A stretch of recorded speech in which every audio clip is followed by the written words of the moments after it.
जाए बलमुआ धकेरे लगड़िया के घरे आ जाए सजनवा धकेरे लगड़िया के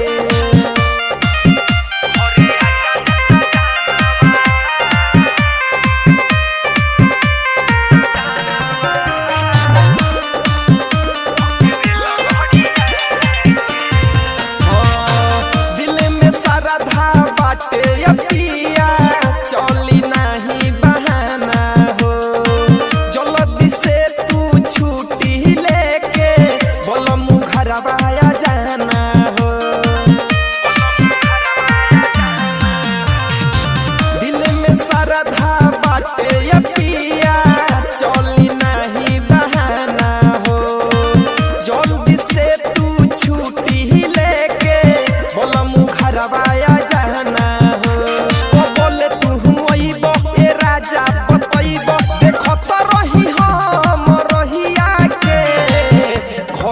जाए बलमुआ धकेरे लगड़िया के घरे आ जाए बलमुआ धकेरे लगड़िया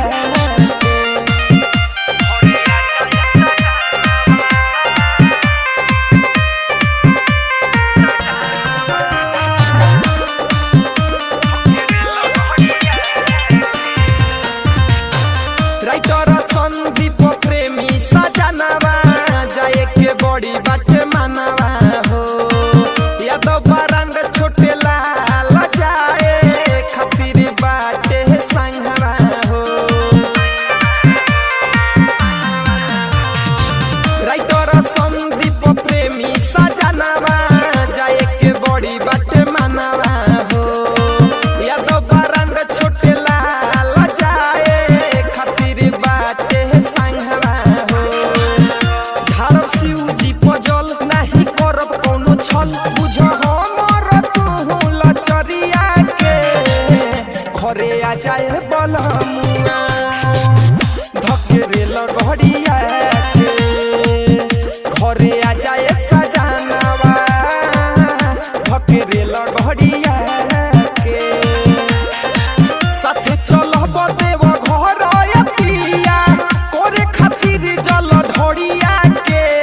घरे आ जाए बलमुआ धकेरे लगड़िया के घरे आ जाए सजनवा धकेरे लगड़िया।